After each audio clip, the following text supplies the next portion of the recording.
Lecture 12 and final lecture was about innovation, change, and rationality.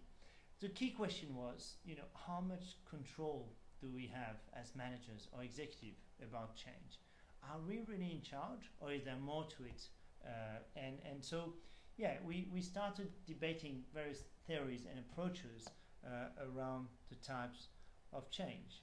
So when we talk about change, we're also talking about innovation. And once again, it's so important for organizations to constantly innovate to maintain pace with changes in the environment. We talk about different types of innovation. So there's product innovation, coming up with new services, new goods that can be offered to the market. There's process innovation, that is innovating how we do things within the organization, our systems, our policies, our procedures. And then finally, there is platform innovation.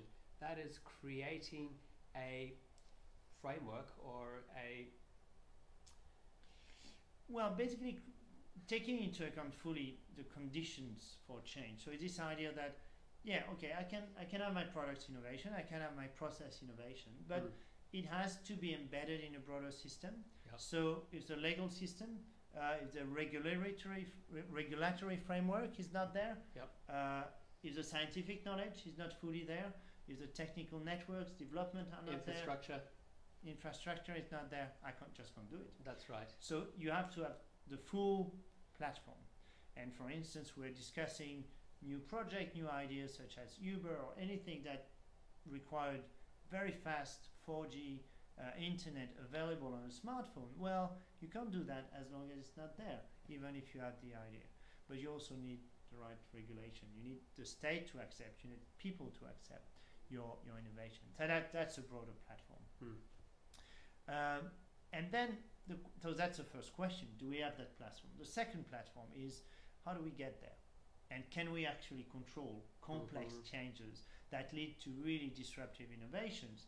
Or is it more complex than that? Yeah, so we have assumptions that innovation is something that happens in a rational way, that a manager or maybe some kind of scientist will come up with an idea, and then they will meet and create a plan for how to roll out that new innovation or new idea, and then they will take it to market, and if people like it, then people will start purchasing, and there will be great profitability from that. So we see it as this rational, linear process.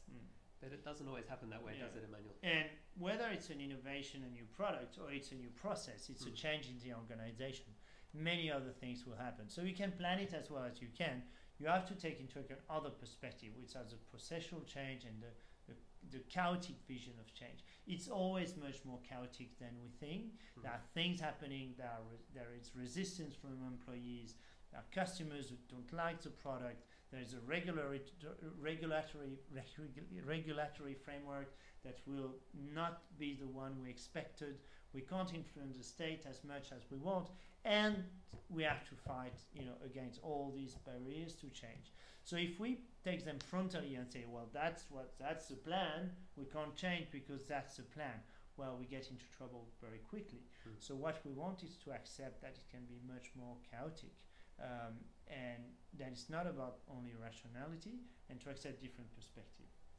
And so if we think of change and innovation as something that actually happens, change is happening all the time, all around us. And so a manager might then think of innovation as something that is going to naturally occur within the organization. Okay, you try to plan it on one level, but on the other side, you also accept that there is going to be change happening all the time. And so it's about seeing the flow of change, or the trend or the direction of that change, and seeing how the organization can be positioned in such a manner as to take advantage. To embrace, And so it's more about saying, okay, we have a general direction, and management executive can set that. But then we accept, we embrace the flow, we accept new ideas as they happen, as they emerge. And we don't think that we know everything. And several theories, the institutional theory talks about isomorphism, and often managers, they think they know the right thing, but all they know is to accept what others have already accepted, what has cultural value, and not necessarily the best rational approach.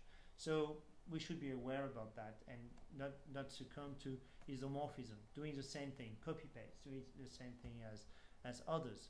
We should be aware that when we introduce change and innovation, there will be resistance, there will be politics. And we know from other lectures, but also because we are good managers, that resistance is not necessarily a bad thing. That's right. So how do we factor this in? How do we work with staff resistance? How do we work with constructing a legal framework that will help us to bring our innovation to the market? So instead of trying to follow the plan and to force through, it's much more about being agile, accepting what comes, and trying to make the best use of it in order to favor a specific innovation. So in this then you have the post-bureaucratic approach to organization, which empowers employees at all levels of the organization, and innovation and change then is something that can come up from all levels of the organization, and as the opportunities arise, a good manager then is one who's able to see the opportunity, the direction or the flow of change, and to follow that and give power to that. And so that's why in relation to key debates, well, sometimes innovations, change will happen despite management. And so very good examples of that with the post-it notes, etc. And if managers are not ready to take that, they'll miss huge opportunities. So sometimes managers will be wrong. Managers will be following the general assumptions, and somebody else in the organization will come with a good idea. Well, then it's also a good idea to let that happen, and also to take the risk to avoid being confined to blocked by the innovator's dilemma, and only doing small steps because they are the steps we can control.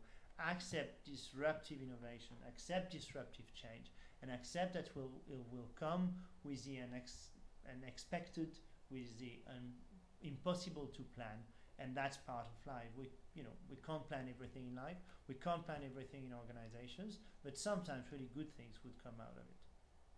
Thank you.